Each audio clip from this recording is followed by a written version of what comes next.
Здравствуйте, мои дорогие любимые, с вами снова Карина. Сегодня мы погадаем на вот этой прекрасной колоде Ленорман на замечательную тему, какой человек предназначен вам по судьбе. Вот. И готовы ли вы вообще, в принципе, к этой встрече? И что можно сделать, может быть, да, чтобы была эта встреча, чтобы она произошла. И у нас с вами будет 3 позиции. Видео всегда актуально в момент, когда вы его смотрите. Даже если оно записано много лет назад, вы его нашли на просторах интернета, и значит оно актуально для вас прямо сейчас. Первая карта покажет ваше текущее состояние в личной жизни, да, в любви. В момент просмотра. Итак, мы с вами выкладываем 3 карты, 3 позиции, да? 3 карты, 3 позиции.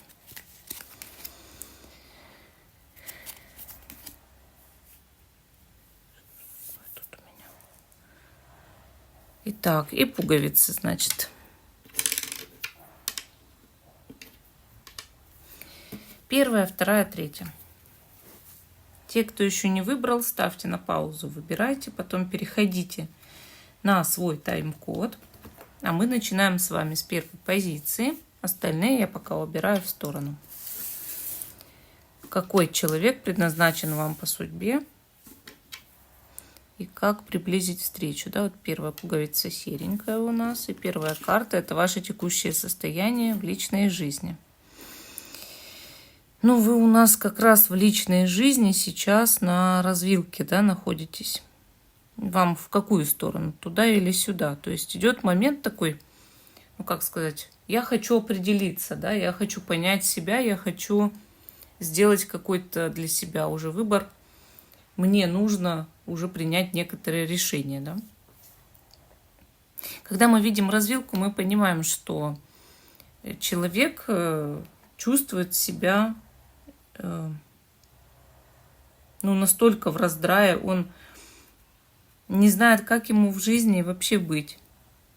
То есть навалились проблемы на вас, разные трудности, да.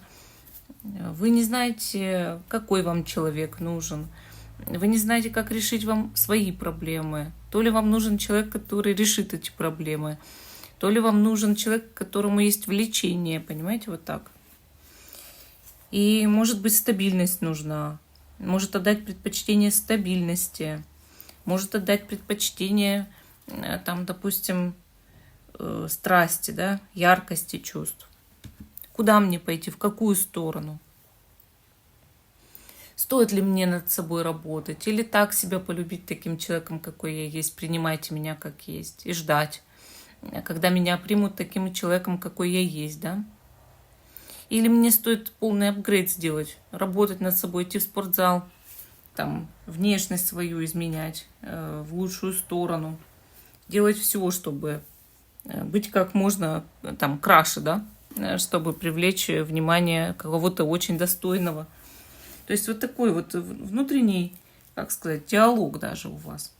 И, конечно, этот диалог, он может идти сколько угодно. Но вот пока вы не сделаете свой выбор и не начнете действовать. И вот, понимаете, вся проблема в этом бездействии, да. То есть, когда ты зависаешь на развилке, и ты можешь там сколько угодно лет даже находиться, и что толку? Что толку тогда будет, да? Что ты там простоишь? Вот давайте посмотрим, готовы ли вы к отношениям или нет. Книга. Для вас отношения – это закрытая книга. Карта явно показывает то, что вам еще себя надо раскрыть, вам еще понять надо, а что вы хотите от личной жизни.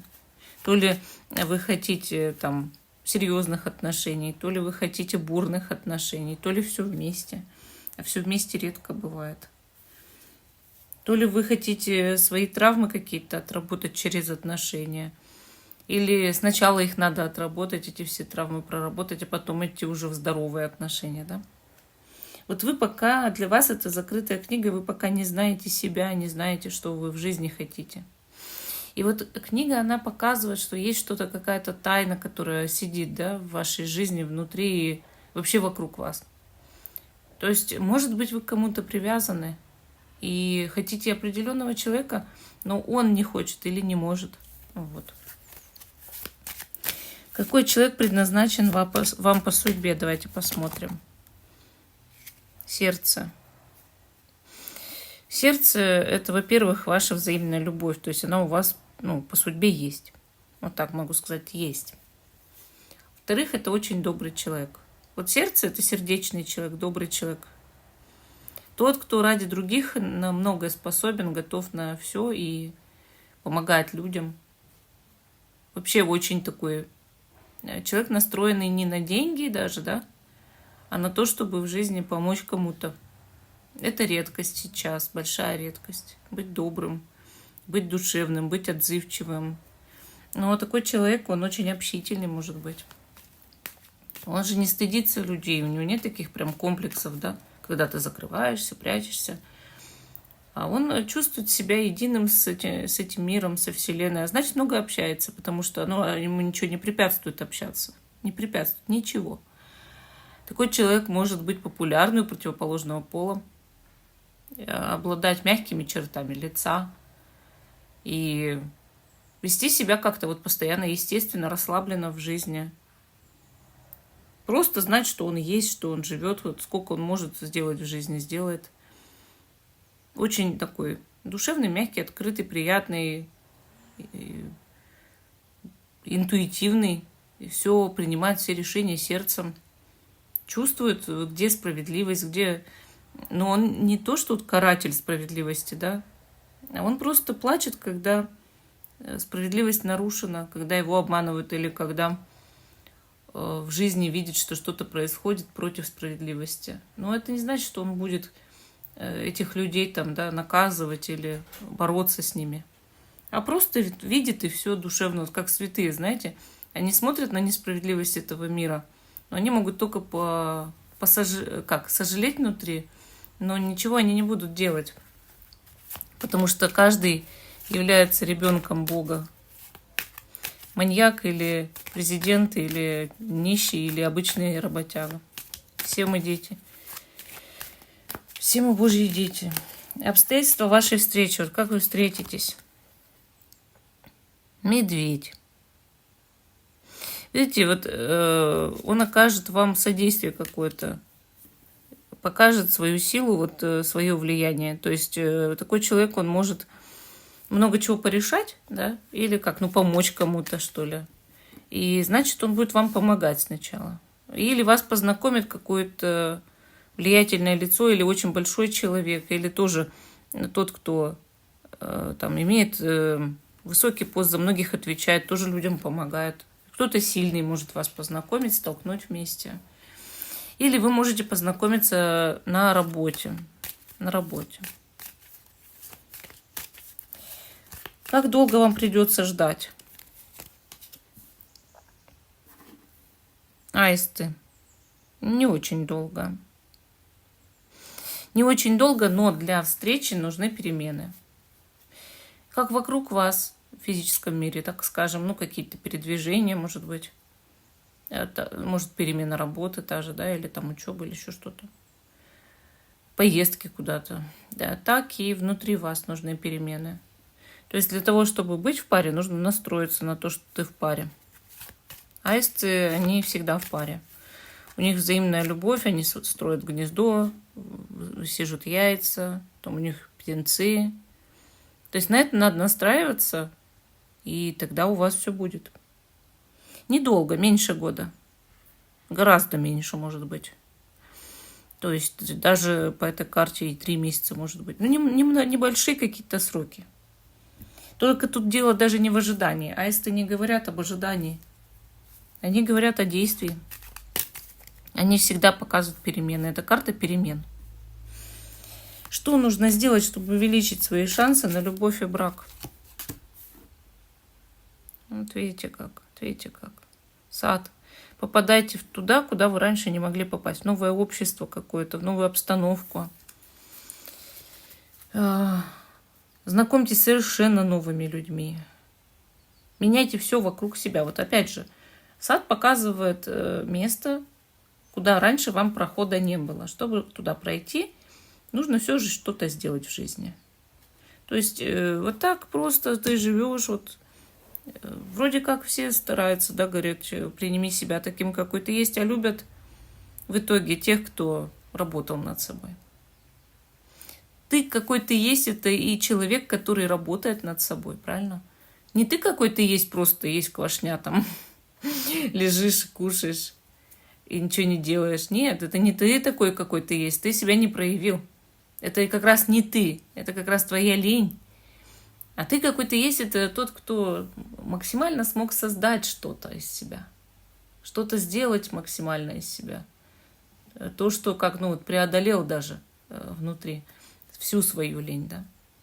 Ну вот поэтому вам нужно попасть туда, где вы еще не были. И познакомиться с теми, с кем вы раньше не встречались.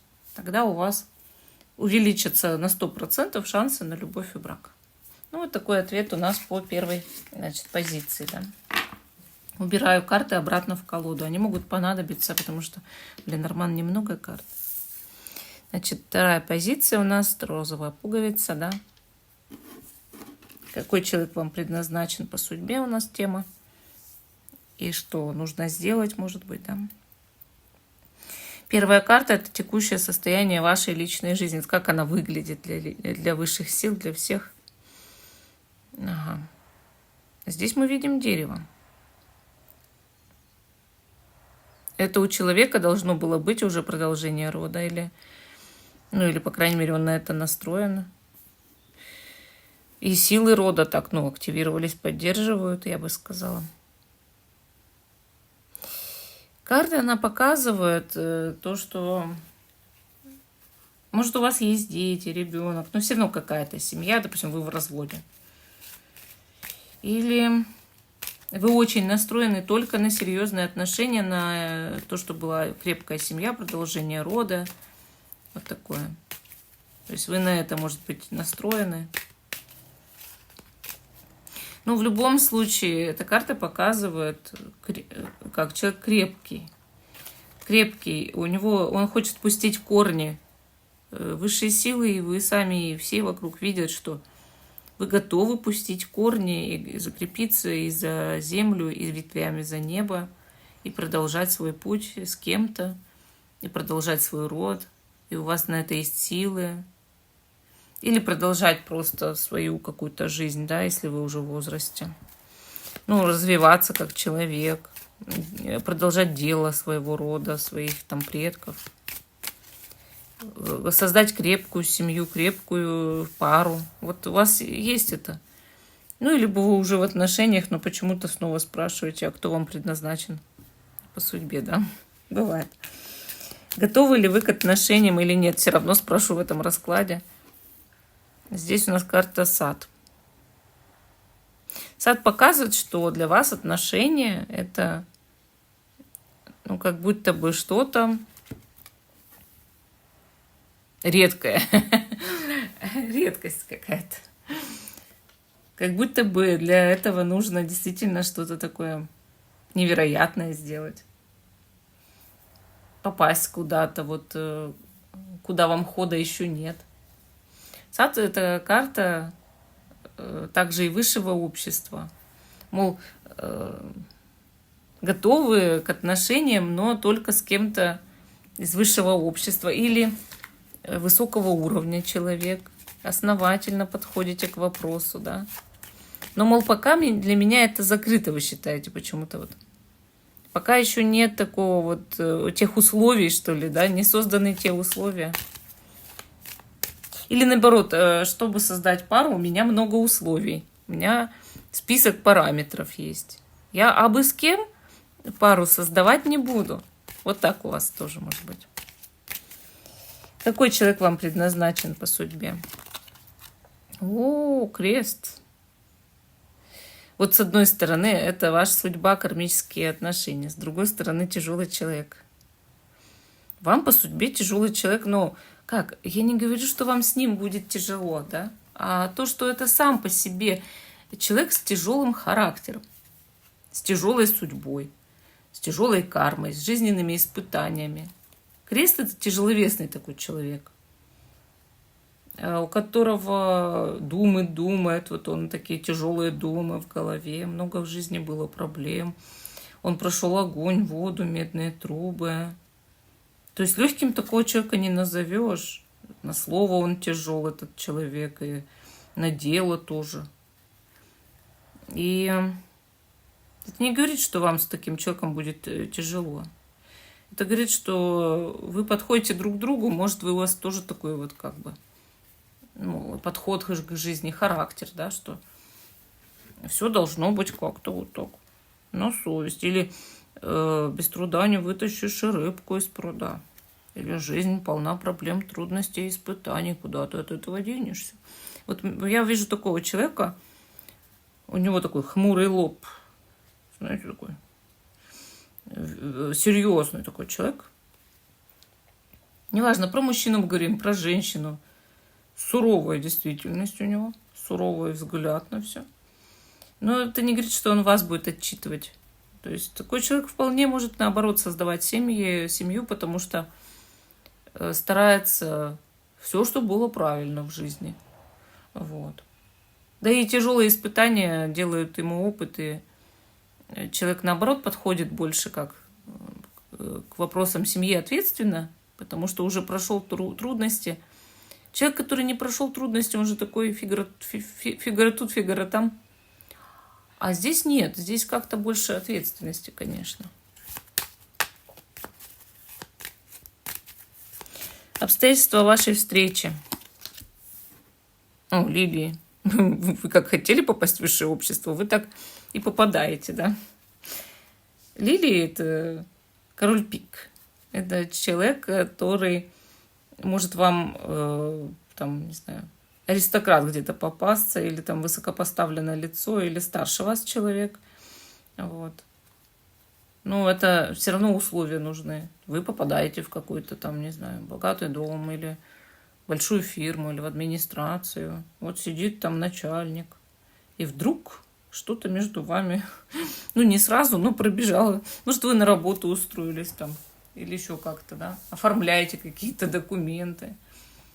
Вот. Но также Лилии – это, в принципе, высшее общество, общество аристократов, где вы, мол, вращаетесь когда-то в будущем, в этот сад попали, да, и в итоге повстречаете там такого человека, который ваша судьба, да, ваш крест. Как долго придется ждать? Аисты опять выпали. У меня в первой позиции также было. Аисты здесь выпали. Ну, недолго. Все зависит тут, вот опять же, да, дело не в долго или недолго, а в том, будете ли вы что-то менять вокруг себя. Аисты – это перемены. Как только поменяете что-то вокруг себя, да, ну, пойдете вот куда-то, да, в новое место, высшее общество, еще куда-то, поедете куда-то, где-то пойдете, встретитесь с кем-то, да, тогда у вас и произойдет встреча. Сидеть дома не выйдет, он в дверь не постучится, этот человек или она. То есть все совсем иначе. Нужно что-то менять и в себе, и вокруг себя. Вот. Но меньше года, я уже говорила, но все равно тут вы же может, не смотрели первую позицию. Меньше года. Что нужно сделать, чтобы увеличить свои шансы на любовь и брак? О, кольцо. Быть человеком открытым для взаимоотношений, для любви. То есть по кольцу вы должны быть человеком союзным. То есть тем, кто открывается для союзов, да, то есть заинтересованы в серьезных отношениях. Я открываюсь, да, я подаю людям руку, я стараюсь с ними общаться. Вот так вам нужно прям установку. Человек открытый для общения. Устраните все препятствия для общения с другими. Посмотрите вокруг себя, посмотрите на себя. Если вам что-то мешает просто общаться с другими, даже на улице с людьми, там, в учреждениях или в магазине, это нужно устранить, вот то, что мешает, да. Вам, если вы спокойно общаетесь хоть с кем, хоть где, все, вы готовы, в принципе, к тому, чтобы создавать союзы. У вас нет таких прям страшных проблем. Если вы уже видите, что не особо так открыты, не особо готовы хоть с кем пообщаться, хоть со старушкой на улице, там, хоть где, ну, вам надо для этого раскрываться, ну, то есть все препятствия внутренние устранять и внешние, все, что мешает. Так, ну вот такой ответ у нас по второй позиции. Но здесь хорошие так-то шансы на то, чтобы создать отношения. Убираю карты обратно в колоду. Третья позиция. Какой человек вам по судьбе, да? Значит, зеленая пуговица. И первая карта — текущее состояние личной жизни, как видят высшие силы, там, ну, может быть, другие люди, вы. О, солнце. Ну, солнце, с одной стороны, может показывать, что у вас какая-то яркая страсть, любовь, а с другой стороны, зачем вы тогда бы спрашивали, какой человек вам по судьбе? Вы уже знали бы. Солнце говорит иногда о том, что человек эгоист. Ну, извините, но считает себя в центре всего. Такой вот, как сказать, кто-то, кто все для себя, все себе, все мне, я звезда, я солнце, я тут самый крутой. То есть любите меня, делайте все для меня, я хочу себе, я вот это хочу мне. То есть вот об этом может идти речь. Ну и также может какая-то, ну не знаю, талантливая личность и очень симпатичный человек. Тогда вы, ну как, слишком привлекательны, и значит, и вам есть из чего или из кого выбирать.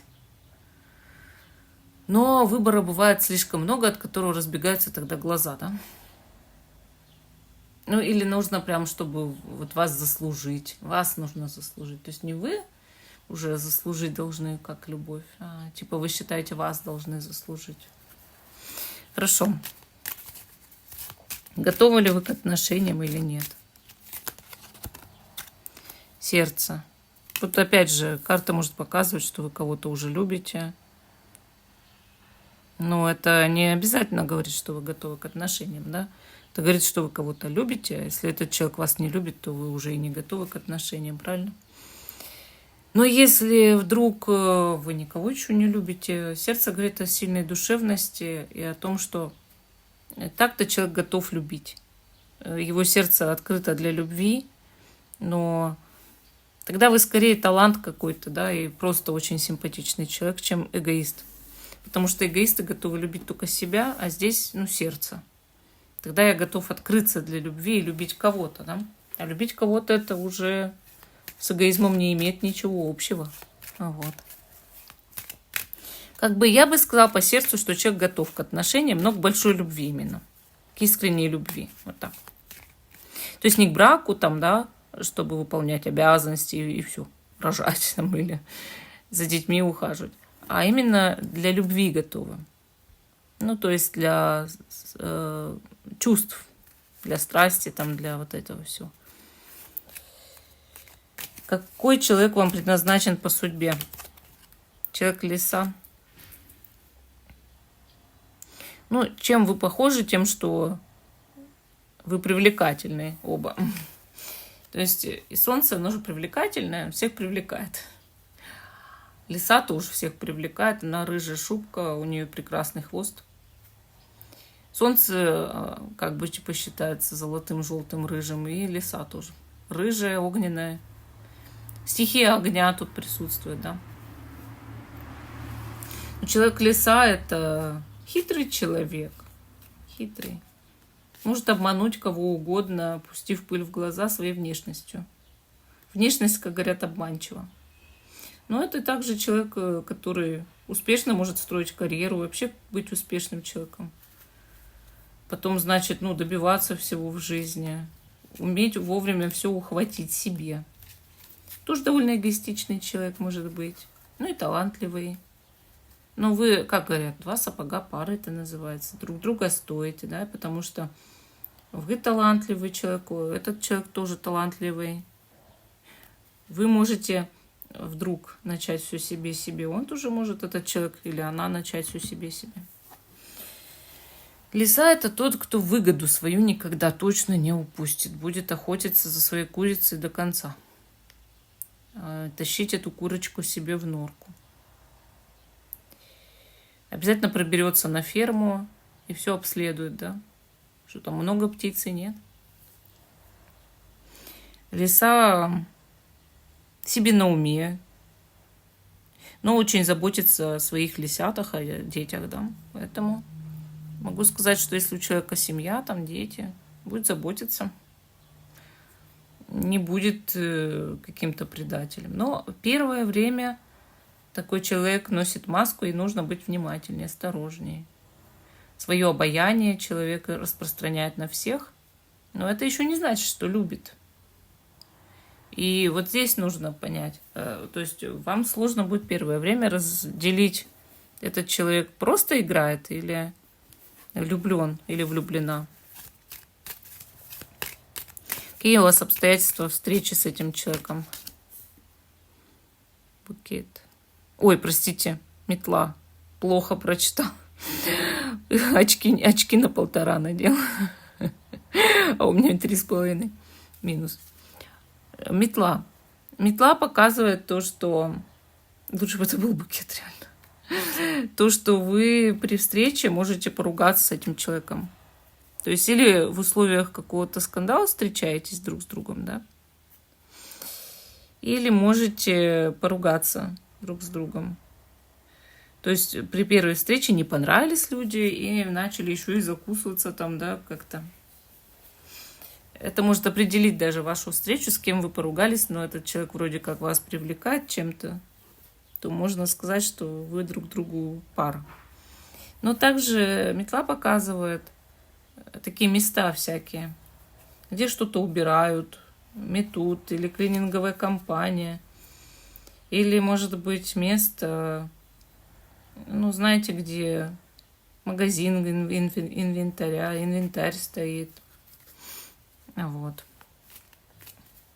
Потом там вообще, где, допустим, люди чем-то таким занимаются, как ручной труд, работа. Ну и также, так как метла, это у нас еще и плеть, то показывает часто резкую вспышку неожиданную, мощной страсти какой-то, да, вот как пронзила молния. И вы, когда увидели человека, и вот все, и потерялись, да. То есть, что такое яркое будет при вашей встрече, вы точно поймете, что что-то происходит такое ого-го. Как долго придется эту встречу ждать? Птицы. Птицы говорят, что язык до Киева доведет. Вот тут то же самое. Птицы — это много болтовни, разговоров, общения, заведения друзей. Птицы, они компанейские, они всегда стараются наладить контакт с каждым, кого они встречают. Почему? Потому что у них так устроено, они живут стайками, и любая птица, она, когда садится рядом с другой птицей, она с ней пытается войти в связь, в контакт, пристроиться, даже иногда погреться или поболтать, ну вот как почирикать, чтобы понять, что с тобой хорошо общаются, что на тебя хорошо настроены. То есть любая птица, она пытается, ну, за некоторым исключением, конечно, не ворона там. Ну, чаще всего обычные птички, вот как ну, вот наши, которые живут просто на деревьях, они компанейские, они стараются со всеми быть в ладу, вот так. А попугаи так тем более.